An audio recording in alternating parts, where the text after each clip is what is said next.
Tyler.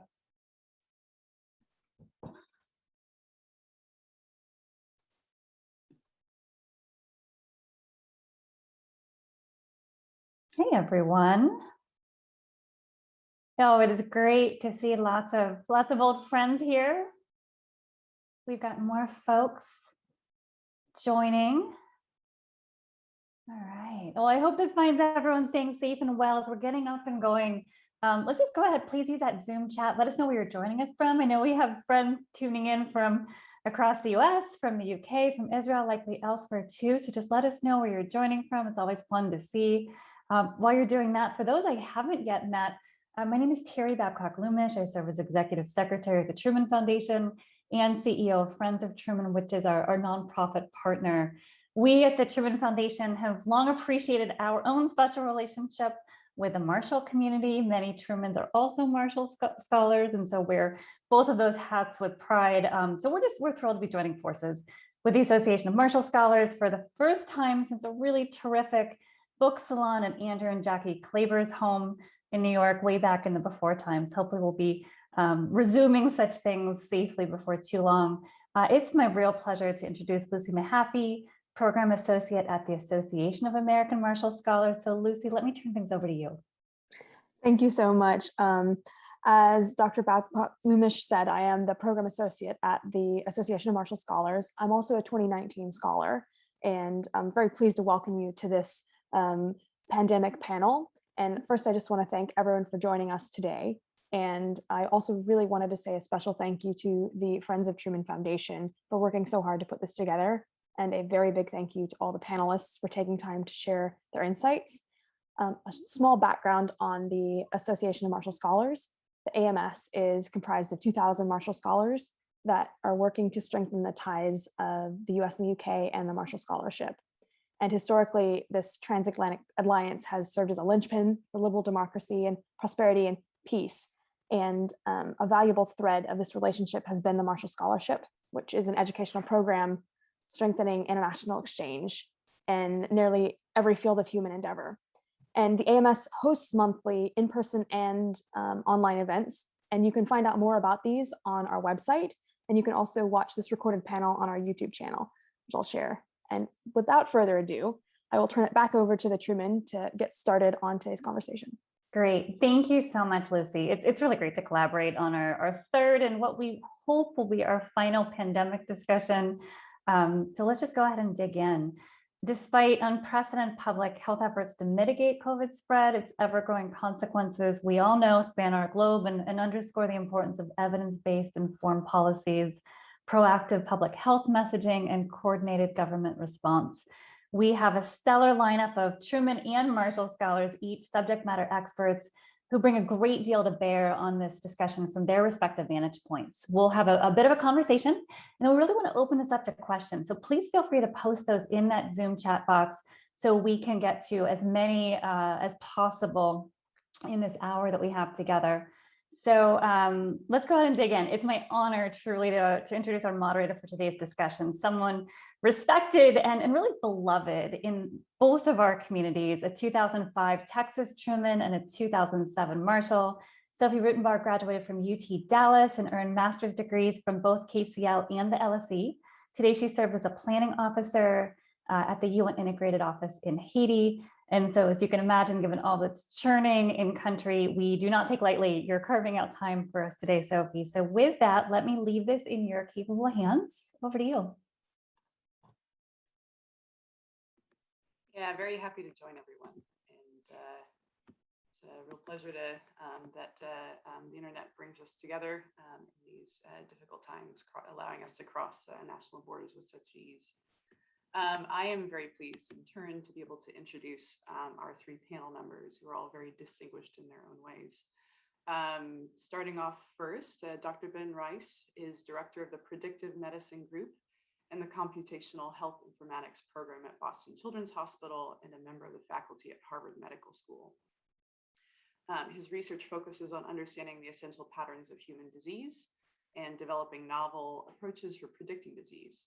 He's designed predictive health monitoring systems for regional and national settings around the world, and most excitingly for me, has worked to establish biodefense and biosurveillance architecture to respond to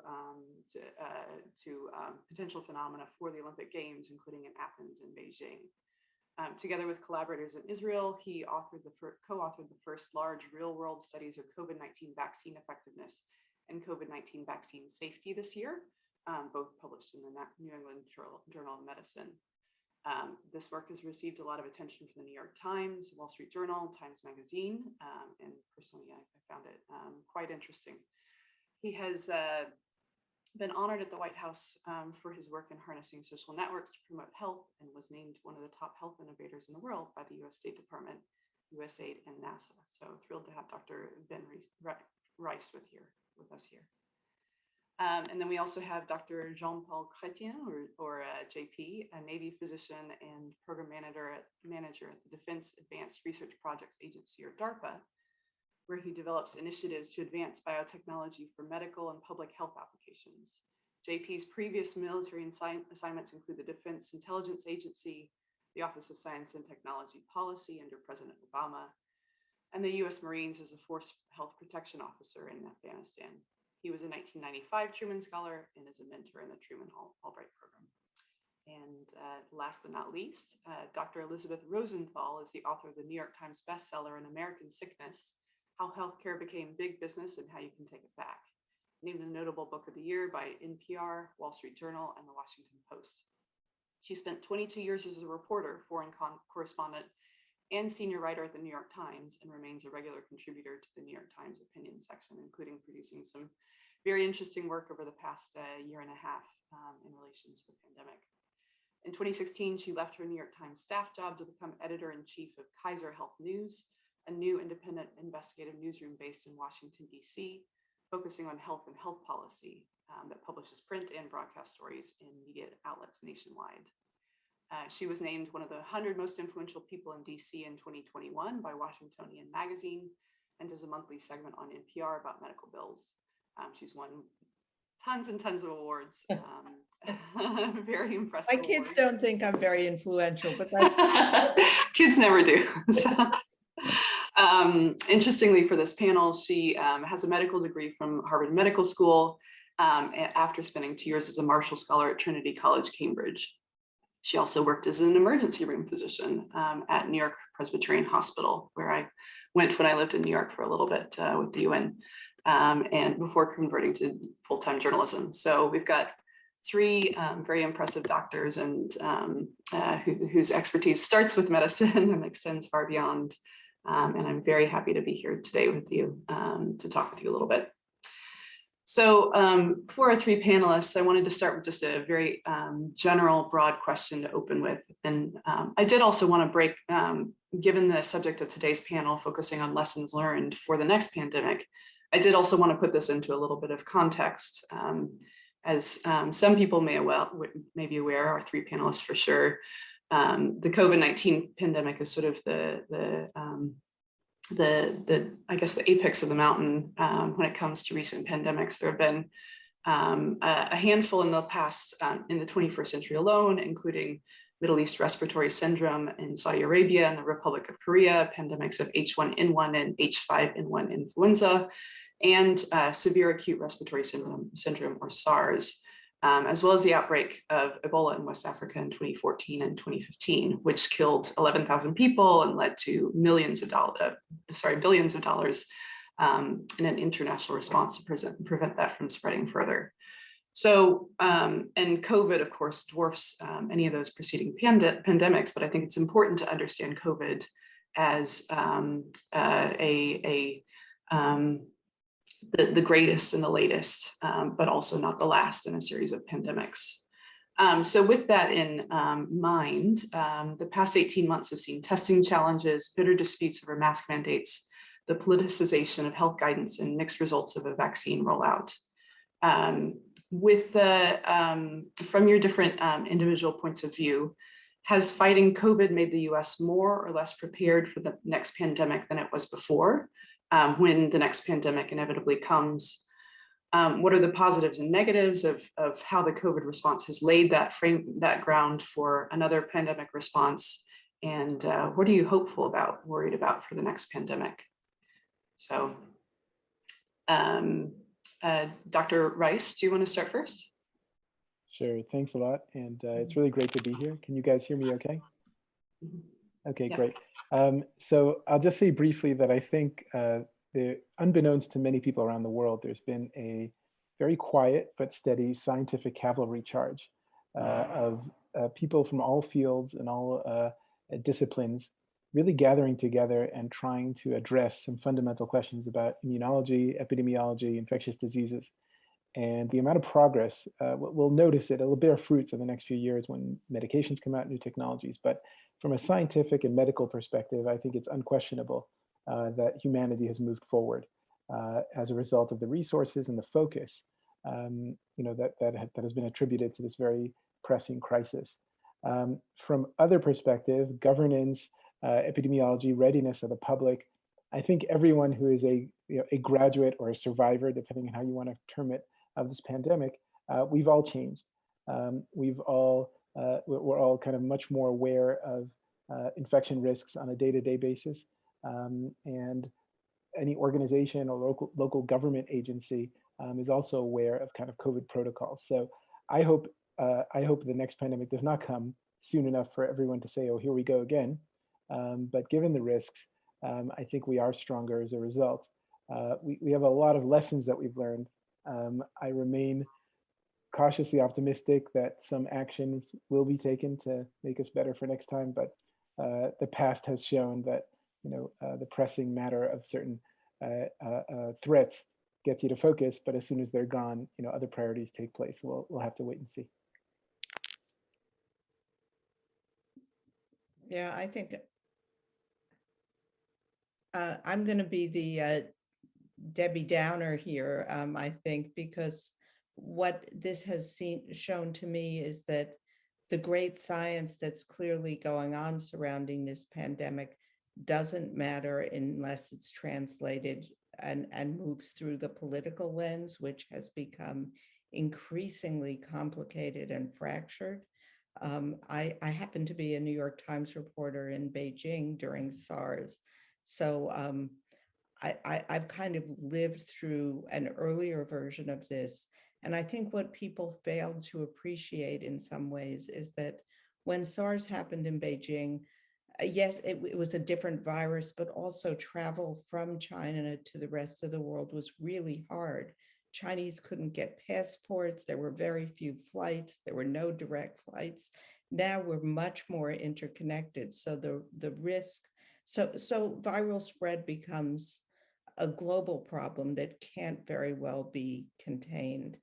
And it's been rather dispiriting to me now that I focus on the health policy aspects of how difficult it is to do sensible scientific things. And I don't think this started with COVID. I think it started in the US, at least, with climate denialism, where science became very politicized too. And it's very depressing to me that probably many of the last, my mom was among the first 100,000 people who died of COVID. It's very depressing to me that among the last 200,000, many of those people didn't have to die because there is the science to avoid it. And somehow that's irrelevant. And condolences to you, Elizabeth, on that, on your mom's passing. It's all right. Yeah. JP, do you where do you fall in this continuum between scientific optimism and a bit of pessimism in other areas? Yeah, probably split the difference here, and Elizabeth as well. My condolences, and I think what's so frustrating about all the lives that have been lost to COVID is that we've seen the remarkable technical progress, scientific progress that's possible with a concerted effort. And I think the development and the rollout of multiple highly effective vaccines in a very short period of time it stands as the best example of that. We've also seen that in the development of therapeutics, in development of diagnostic tests, just science working at at breakneck pace, building on investments that were made long ago.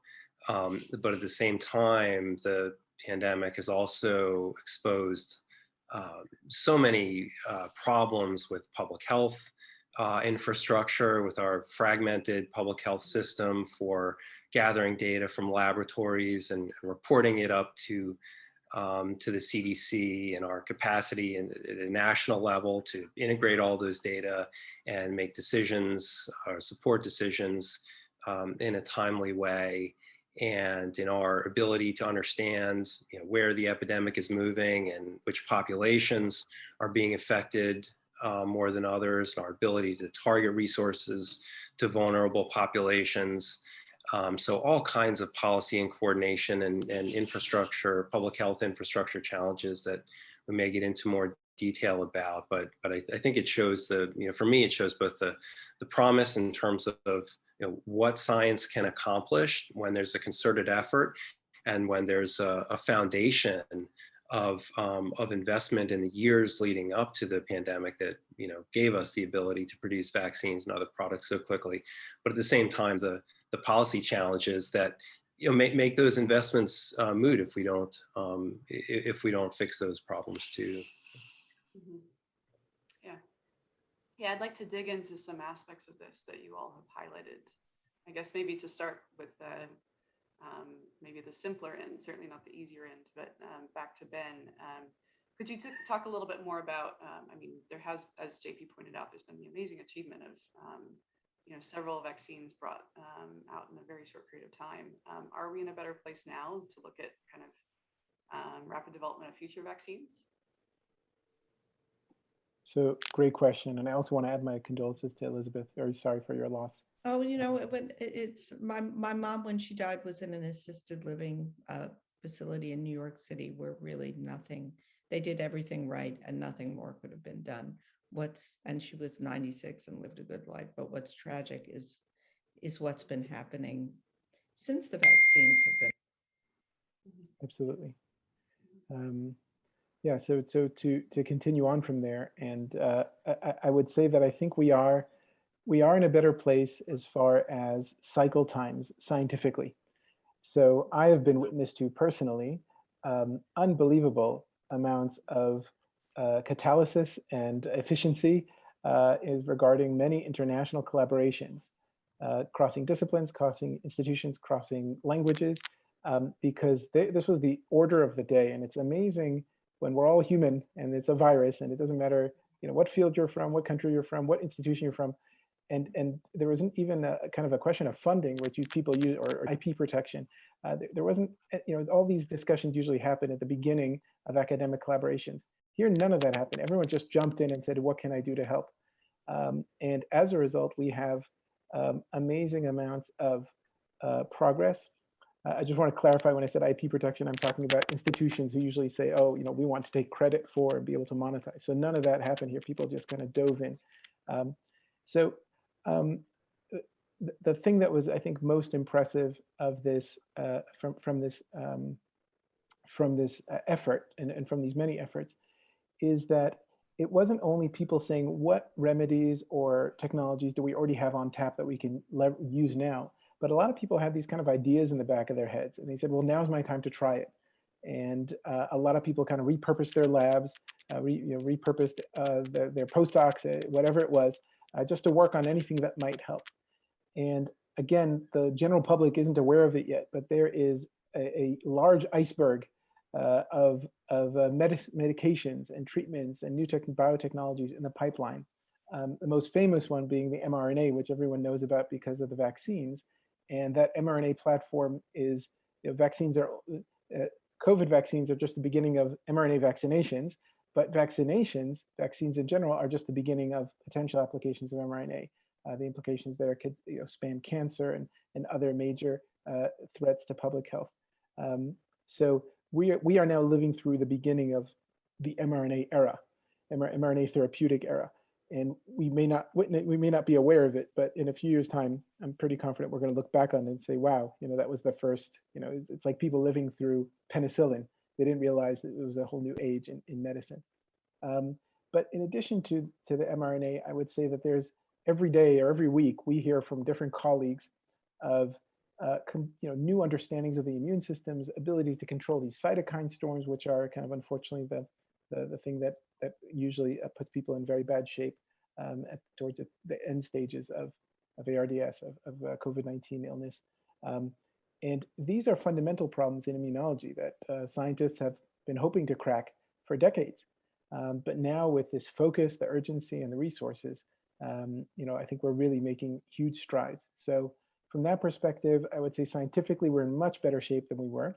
From a production perspective, right, the world is now capable of producing many more vaccines per day than it was a year ago, than it was 2 years ago. The part that I would say is going to be the toughest, and this is not my area of expertise, so it's easy to cast stones from far away, but the part that's the toughest and thorniest is probably the regulatory side, because it takes one thalidomide example to say, well, we need to put the brakes on everything and really test a lot of drugs, really, really carefully before we approve them. But it's kind of a moral dilemma, it's an ethical dilemma, it's a business dilemma, it's a public health dilemma. How do you trade off if people are dying in the streets and you have something that could save their lives, but it's also not as tested as as you would want it to be? Do you make it available? And the FDA this time, I'm not the judge of the FDA, but it said, no, we're going to test it fully. And what many people don't know is that the mRNA COVID vaccines that are now in use widely around the world, and billions of doses have been administered, they were pretty much ready a month into the pandemic, 2 months into the pandemic. The reason they only started being approved in December is because there was about a year of testing. And it's the same vaccine. So it was the right thing to do. You don't want to start giving billions of people something you haven't tested. But when the next pandemic comes around, or if now there are certain medications that are untested, but in initial trials are showing great promise, I think there needs to be, and this is a general proposal, not one that's specific, but I think there needs to be greater focus on temporary mechanisms that allow compassionate use or emergency use if someone is already dying and there's something that we think is safe, and you get enough consent. We need to kind of build more robust mechanisms around that gray area where we want to make sure that if there are emerging life-saving options, there are pathways that are legally and ethically sound to making them available to those who knowingly consent to access them. So I'll leave it with that. Yeah, I would, can I just add to that? Because I couldn't agree more. And we're seeing this now, and not to, get down on the FDA or the CDC, but, you did see many of the groups in the NIH saying we're ready to go with this, and the CDC and the FDA, because of their regulatory mindset, saying, whoa, we haven't dotted the I's and crossed the T's. And it's not just with therapeutics. What we're seeing, and I'm not quite sure if this is a peculiarly United States regulatory problem, with rapid COVID tests. They are hard to find in the US. They cost $25 a piece, or you can buy, 60 for $1,500, because a lot of them haven't been approved by the FDA yet. And, it boggles my mind a little bit, because the FDA does have quick approval pathways for devices where you can say, this is similar to a hip replacement that was there before, and it can whip through, but somehow this simple test that would be so important, an at-home test. I mean, sure, there are some false positives, but that's not a huge problem. And so I think we do need different pathways, and it's a question of how you get the science into society successfully. And that's been, particularly in the United States, just such a frustrating roadblock. And it's partly regulatory, it's partly political. You didn't have a president who was supporting the science for much of the first year of the pandemic. But and we have a lot of, from my perspective, which is more on the ground health, we have this great science up here at the CDC and great scientists at the NIH, but it's not connected to what happens on the ground very well. And so we have a hollowed out public health system that doesn't know how to do any more the old boring kind of public health things that you need to get that science translated into people's lives. Yeah, I wonder if JP, you'd be interested in stepping in here. I don't want to make you the spokesperson for the whole U.S. government, but you do have experience. Thank you. The Department of Defense and DARPA and OSTP. So yeah, any thoughts? Yeah, well, a number of great points, both Elizabeth and Ben, and to pick up on a couple of those, testing has been one of the most significant challenges in this pandemic from the very beginning, and that's a result of technical issues. It's a result of our capacity, our national capacity to manufacture and distribute tests. We saw problems from the beginning with CDC getting a test to work and then sending it to public health laboratories where some of them identified some problems with it and went through cycles of revision. And there was no real plan for how to transition the test to a manufacturers who could produce it at scale. So it took a long time to get tests rolled out. Ideally, what we'd have is a massive number of tests that could be used at home or work or at school, rapid antigen tests, which essentially tell you whether you're infectious or not. I mean, ideally, everyone in the country who wanted to could be able to do that for themselves, for their family, every day at home, and then decide whether it's a good idea to go out and about or whether they'll need medical consultation. So we've seen some really promising developments recently. So just yesterday, FDA granted emergency use authorization to a new home rapid test. Yesterday, the developer of this test said that they would be able to produce this at large scale, be able to make 100 million a month by the end of the year, and that would, in a few weeks, would be able to double our national capacity for this sort of testing. And then just a couple of hours ago, the White House announced a $1 billion commitment for purchasing of home rapid tests, and so they expect that'll quadruple our capacity to do this just over the next couple of months. So things are improving in the testing area, but it took a long time to get to this point. And I think that's a very important lesson for the next pandemic, because often pandemic preparedness has a tendency to focus on some of the more obvious medical countermeasures like vaccines or diagnostics. But the foundation of public health response is knowing what's going on, knowing who's infected and who's not, and so that requires diagnostics. Where I work at DARPA, we're about a year into a program now to develop a new type of diagnostic tests for infectious diseases. And the goal is to develop tests that'll perform just as well as gold standard tests now, but we're able to make them much more quickly, based just on the genomic sequence of the pathogens. You won't actually need a pathogen in hand to make the test. And it's interesting, this program kicked off just before COVID came to light. So there was already enough examples of public health outbreaks where diagnostics were slow to be rolled out, and that impeded the response.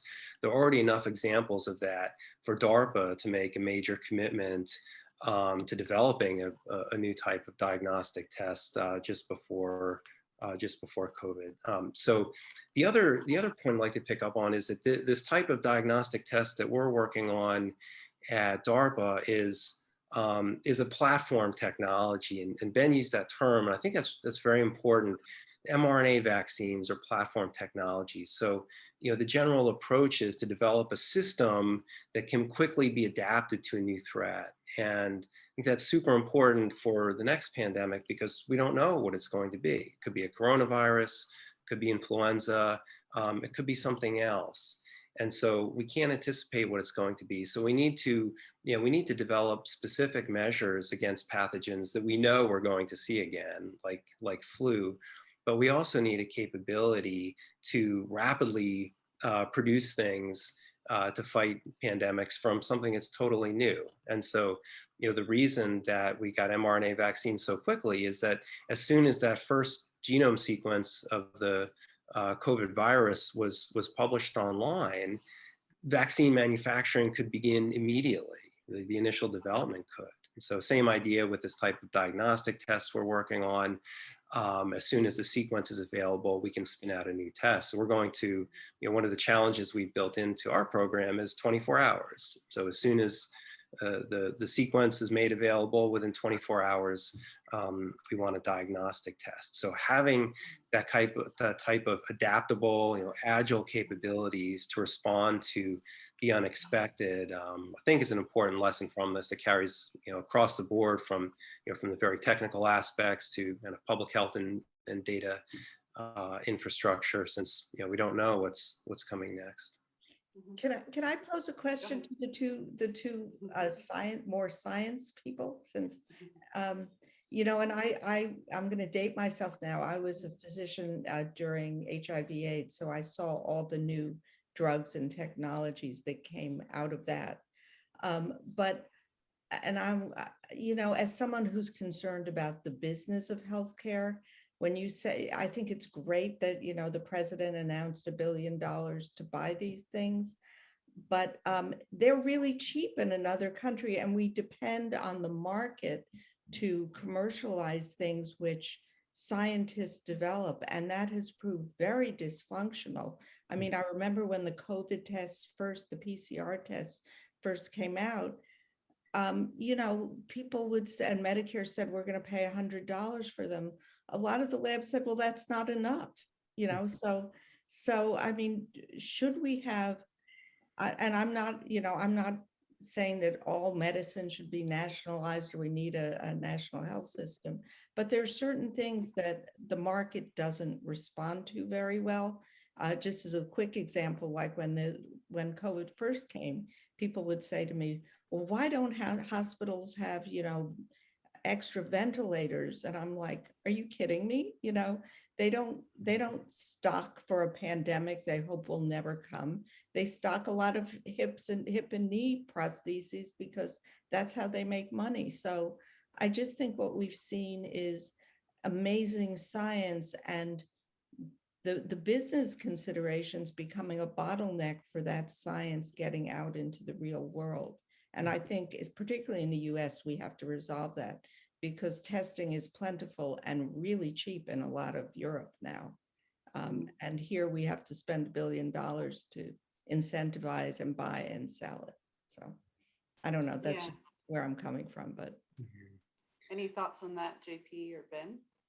Yeah, I think you pointed out something that's seems to me to be within the purview of the federal government to step in and help. So agree, $1 billion commitment is fantastic.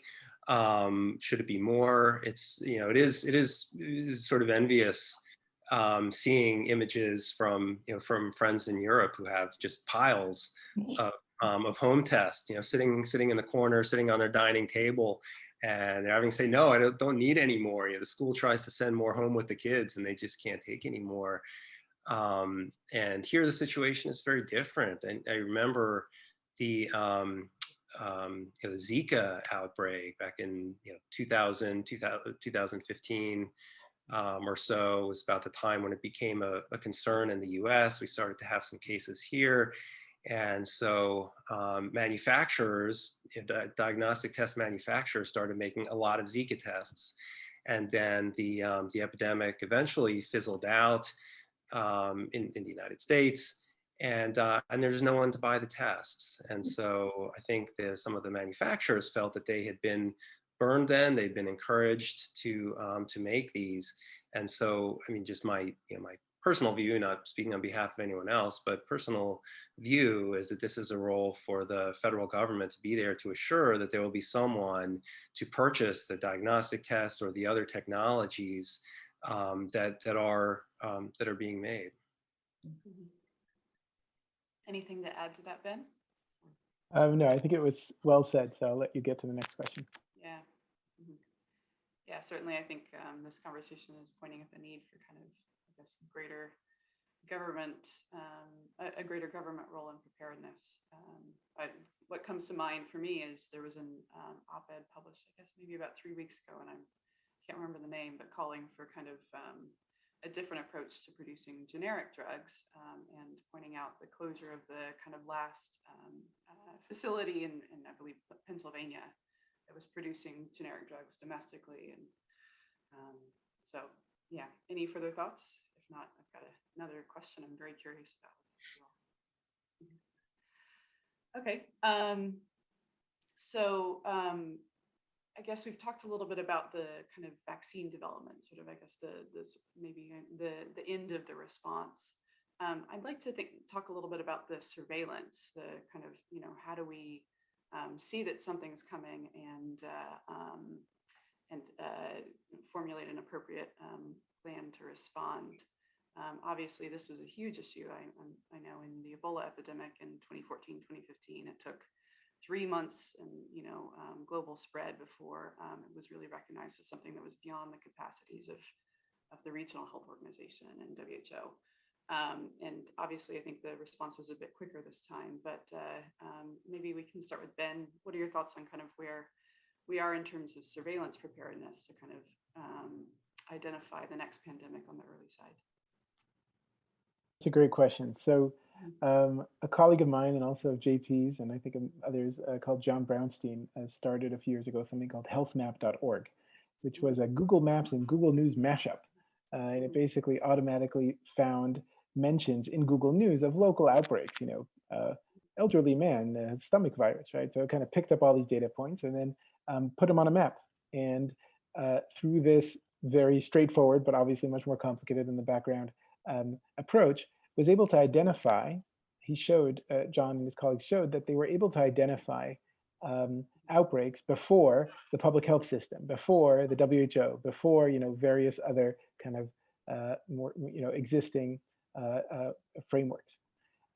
And if you can't beat them, join them. So now all these other frameworks use HealthMap and other resources like that.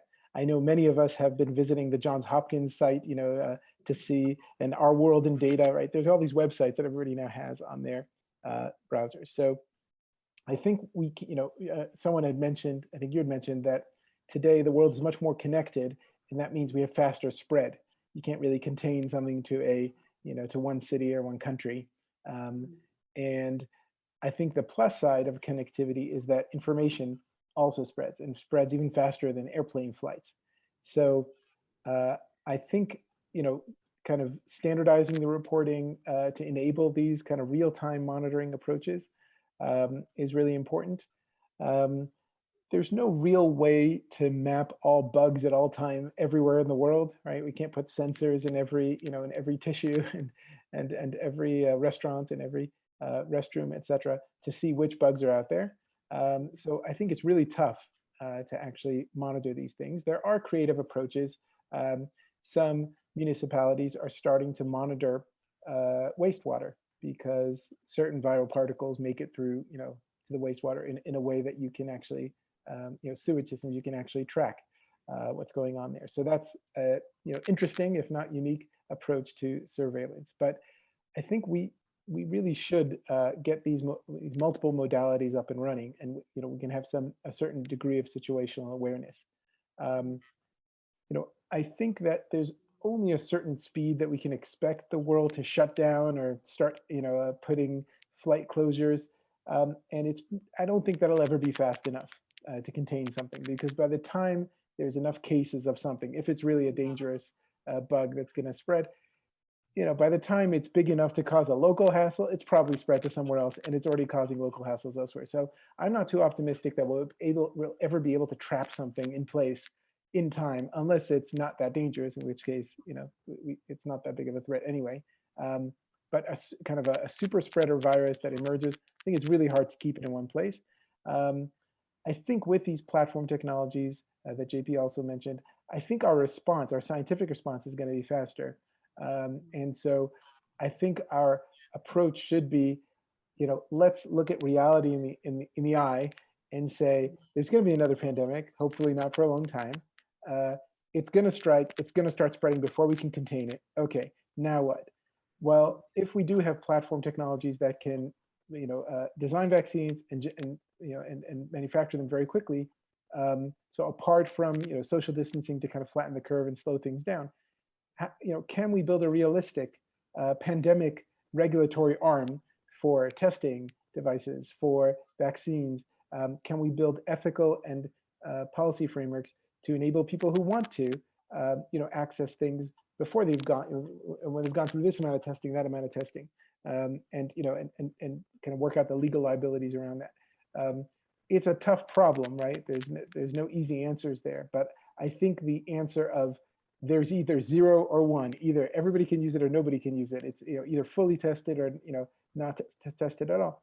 I think that's probably too low of a resolution of options to have if you have again people dying in the streets. So I think we're heading in the right direction in a whole bunch of things. The part that worries me is the regulatory side and the ability to move quickly there. JP, do you have anything to add? I know you have a bit of a surveillance background as well. Yeah, I keep an eye out. I agree. I mean, what Ben said about the ability to harness non-traditional surveillance sources and to bring those together, integrate those with our more traditional surveillance sources, like reporting from public health departments. So building up that infrastructure, but also exploring more novel data streams like wastewater surveillance, like social media, like things that Ben and others have done such fantastic work on is going to be critical. I mean, the resources that Ben mentioned, the Hopkins dashboard and Healthmap were, go-to resources for me and many of my colleagues who are working on this from public health side. And the only quick addition I'll make is that the power of genomic sequencing, rapid genomic sequencing as part of response to an outbreak is something that COVID has highlighted. So this in the past, this has mostly been something we did as part of research, sequencing the genome of pathogens to understand them and to do epidemiological studies. But now we've seen the ability to do that in real time during an epidemic. And what that is able to show you is whether the virus is changing, mutations that may have implications for whether diagnostic tests and vaccines and drugs work. And it helps you figure out whether people are part of a transmission network, whether all these people were infected by the same source or whether they all picked up the infections from elsewhere. And so these are critical parts of an outbreak investigation. And now with modern sequencing technology, we have the ability to do that in real time. Work by Trevor Bedford, I think it's really led the way there, is a resource called NextStrain. If you look up nextstrain.org, and it's based on SARS-CoV-2 genomes that are shared by people around the world. And so I think building the capacity to do that nationally is going to help us responding to the next pandemic, but also going to help us recognize when a new pandemic emerges. So, ideally, sorry, our cat is very interested in this discussion. I mean, ideally, when someone goes to the doctor's office and they have a fever, they have respiratory symptoms, which is probably caused by something we already know about, but all the diagnostic tests come up negative, that is a patient that you want to collect samples from and want to do full genome sequencing of whatever's in there, because that's the way you'll discover if a new virus has emerged. So getting the ability to do that on a regular basis rolled out across the country, it's an enormous undertaking. It's something the administration is supporting. But if we have the ability to do that, I think we'll be in a much better position to tell when there's a new strain of flu or coronavirus or whatever the next pandemic pathogen is, and be able to detect it much more quickly. Yeah. Okay. Yeah, go ahead. I'm gonna, well, to ask the scientists, I mean, the kind of free flow of information that flows among scientists that's been so important for this pandemic. How much of a problem is it that China, which often is the place where many of these novel pathogens show up first, has not been very transparent and is not very into sharing, again, for political reasons. And we saw that in many countries in the United States too, where, President Trump said, I don't want to let those people off the boat because it looks bad, to have, the numbers are better if they're still on the cruise ship. I mean, it seems like if we have a global pathogen, you need global information flow to get early warning systems. Yeah. JP, Ben, any thoughts on that? Sorry, I'm venturing into the political here now, but I lived in China for 6 years during SARS, so it's a big question in my mind.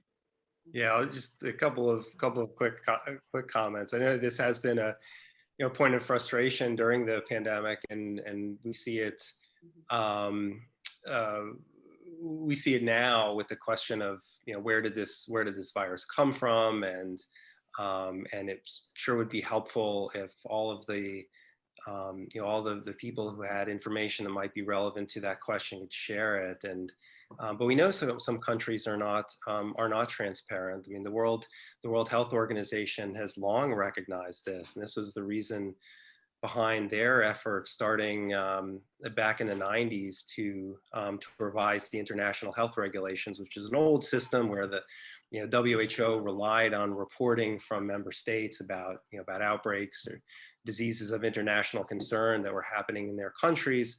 And the World Health Organization made a very significant policy shift and was able to bring in information from other sources, so like Healthmap or like informal networks of scientists reporting, and so they can then bring that into their assessments, and also building up the global surveillance architecture to improve our ability to detect things. I think one promising thing we've seen during this pandemic, and I think Ben can speak to this much better than I can, but there has been a tremendous output of scientific literature before the final peer-reviewed publication. So just a deluge of data and studies released as pre-publication preprints, which is kind of frustrating because it's a lot to dig through. But on the other hand, it's much more timely, and it seemed to got around some of the bottlenecks that impede the flow of information otherwise. And then last point, I'll point out that the United States government recognizes that countries are not always forthcoming, and so we've seen discussion recently in public forums about what is the role of the intelligence community in these types of incidents, and preparing for pandemics, and that gets into some very difficult questions of what is an intelligence and what is the public health aspects of this,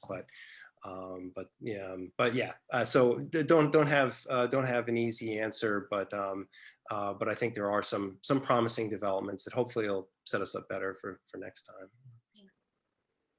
Anything to add, Ben? And then we'll probably move on to a couple of questions from. Yeah, I'll briefly talk about the point JP raised with the preprints. So that is, I think, a very blessed development, that a lot of people are sharing their data early and kind of making it available because of the urgency of the hour. That said, it's also led to a kind of cottage industry of people who claim to be the early interpreters of that data, not all of them fully trained and or certified to do so. I'm speaking obviously diplomatically. So you ended up with a bunch of people on, I guess, in the Twitterverse or Twitter sphere, spreading, unfortunately, some harmful rumors about, whether it's the vaccines or ways to prevent getting infected that had no scientific basis, et cetera. And then they would kind of misquote or take out of context certain things from unpeer-reviewed publications, et cetera, et cetera. And so it wasn't actually people sharing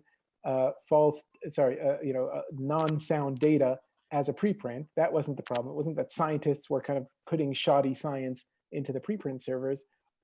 It was kind of a free-for-all, and often the process of peer review is a good process because it prevents a lot of miscommunication, prevents a lot of kind of misinterpretation. And before you go through the process of peer review, it's still very raw and still very kind of misinterpretable. So we had, alongside the pandemic, we had a kind of misinformation pandemic that had to be fought in parallel. Which, brings up a whole other can of worms. I'll leave it there. Yeah. So I think we have several questions that have been shared in the chat. One that I think maybe speaks with to some of the panel's strengths and interests. The NIH and the NSF, the National Institutes of Health and the National Science Foundation, have enjoyed broad bipartisan support in terms of funding for research. So why has this become so Republican Democrat in terms of support for science and vaccines? Is there precedent in history for this reaction? Curious if the panelists want to speak to that. Elizabeth? Well, I mean, as I said, I for a few years at the New York Times covered climate issues, and it has a very similar feel to that, where there was a lot of climate denialism, and we would even have to write in the New York Times, which many scientists believe is connected to human activity, when the truth was that like 99.9% of scientists believe that.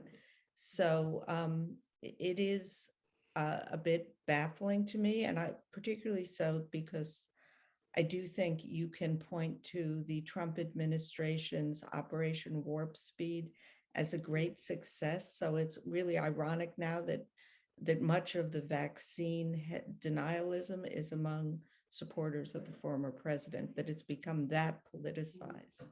So, I think it's science is not trusted by much of our public at the moment, and it's seen as a partisan thing, which is, obviously killing people at the moment. So I don't think, I think people respect the NIH, but Tony Fauci became a villain to have to a good part of the country, Yeah. I think actually to bring in another question that was asked, it's pretty clear the general public was unequipped for understanding both the science of identifying and responding to a pandemic and the workings and authority of public health structures. From your perspectives, what is the most important skill or knowledge to prioritize in schools and public health education? Any thoughts in general, I guess, JP, Ben, from either of you about kind of this issue of kind of a lack of trust in science and how we can kind of work to correct that? Just briefly, I think this has highlighted the importance of communications and being able to to communicate effectively with the public on the general value of public health programs, and also during an emergency.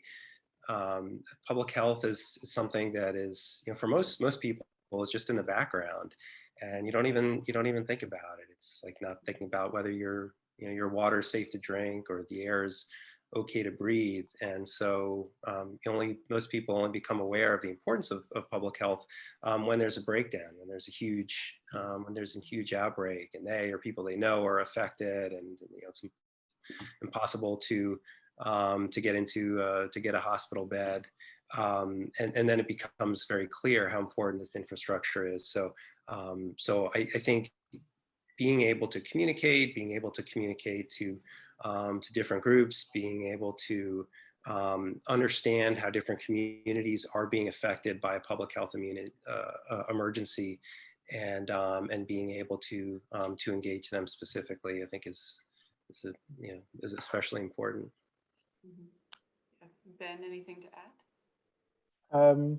I think it's more of an attitudinal or philosophical approach, which is a respect for science, a respect for the scientific method, a respect for data, a respect for evidence, a respect for objectivity. So it's more kind of a general, maybe even cultural education, where you're trying to train the next generation of knowledge consumers, of public involved public citizens, to understand that sometimes there are things called uncertainty, and the latest tweet or Facebook post or TikTok video is not necessarily the thing you should decide your medical care around. So I think even if people don't understand the science, they should understand kind of why it's important that there are scientists doing science, and why for scientific questions it's good to rely on the scientific method. So, and maybe also teaching counterexamples, right? So teaching how people have died because they have read something on Twitter, and maybe teaching those very basic life lessons, which may seem obvious to those who know them, but are unobvious to those who fall prey to them. And making sure that people understand that before you make a medical decision, talk to your doctor, talk to a licensed medical professional. Before you start spreading rumors about scientific lies, make sure you get it from a verified source. So I think those general scientific citizenship questions, I think, are probably more important than making sure everybody can understand molecular biology or its details. Yeah, and I would agree with that, in that I think and I'm going to connect it to a much larger issue, which is a breakdown of trust in our medical system, which doesn't serve much of the population very well at the moment. So, I don't understand how Zoom works. I don't understand how my Mac works, but I trust that, it's going to do the right thing. And I think we have a system in the United States where a lot of people feel disenfranchised and not very connected to the healthcare system. It hasn't served them well. And so they don't have a doctor or someone, they don't trust it. They don't trust it when it says. So I do everything with technology based on trust rather than understanding. And that kind of pact has broken down in public health and healthcare in our country. Yeah, very true. I think we have just a few minutes left. We have 2 questions remaining. So maybe I'll read them both and then give the panelists their choice of which to respond to. The first is, aside from getting the unvaccinated the vaccine, what is the most important step public health officials need to take to mitigate against another wave this winter? And then we also have a question about local government capacity. They had widely varied abilities in terms of vaccine distribution, contact tracing, testing, etc. Are there any suggestions you would make for improving federal coordination with local governments in the future? Any thoughts? Elizabeth, do you want to go first? Sure. I do think there were varying capacities, but no public health department was very well prepared. And I think, as we've said, we were very focused on the last threat, which was international terrorism. And we did an amazing series with the AP called Underfunded and Under Threat, about how much money was taken from public health after 9/11 and moved into focusing on international terrorism. And I think, hopefully the pandemic will reverse some of that focus. But, you had the pandemic falling on counties which had, 2 chicks as their public health department doing everything, and with a mostly hostile populace. So I don't think there was any public health department that was well prepared. Yeah,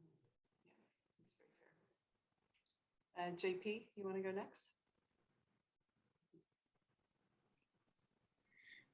Yeah, I agree. I think coordination. One aspect of this is coordination, but maybe even more, more foundational is just the capacity that we have in health departments across the country.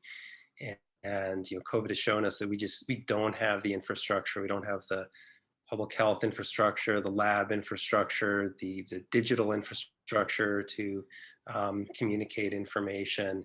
And that's foundational to everything that we're talking about. And so we can have all the, the greatest technologies for for therapeutics and vaccines. We can have great computational models to predict where a disease might go next. But unless we have timely, accurate data from local level, integrated from across the country, we're not going to be prepared. And there was this big investment following fears of bioterror attacks, and I hope this is the motivation now for a sustained investment in that infrastructure. And Ben, maybe we can conclude with you. Any thoughts on mitigation of a potential next winter wave? So I'll keep it brief because I think we're already over. So the 30-second version of my answer is, of course, vaccination, not letting our guard down, because viruses have a way of kind of taking advantage of people who are too tranquil, or populations that are too nonchalant about it. But I would add a question to this question, which is, what about all the other winter viruses that we usually get? Flu, RSV, right? We had kind of a no flu season or no RSV season amongst the kids in the past year, and then it came to hit us later. So I think we're all going to be watching what's happening with the other usual winter diseases, as people are still going to be, to a certain extent, more careful this winter. I think we just have to be ready as a people, as members of the public. We have to be agile, and as much as everyone would just want to put this thing behind us and say, okay, it's over, we have to be ready to, I'm guessing after Thanksgiving or after the Christmas holidays and New Year's holidays, there might be a bump because everyone just kind of hugged their family members, and we're going to have to kind of reapply restrictions. So, having that, kind of aftershock model, that we had the big one and now we're going to have a few aftershocks, rather than saying it's over, might mentally prepare us for what's coming ahead. Good point. Good way of thinking about it. Well, thanks to all the panelists. Terry, I think that back over to you. Yeah, thanks so much, Sophie. And thank you for such an important conversation, as well as Ben, a helpful reminder. You talked in at the end to get a flu shot. So really appreciate that as well. You guys, thank you. Thank you for joining us. Sophie, JP, Elizabeth, Ben, thank you for all you each do to continue to keep us safer, healthier, more informed. This was a great discussion to have together today. As I mentioned, we've been doing a COVID series, and I think we're all hoping this might be our final one. We've covered a great deal of terrain here today, and we're really just grateful for your insights and efforts. So with that, everyone who has joined us from far and wide, thank you so much. It's great to see you all. Please take good care, get those flu shots. And with that, this concludes our program.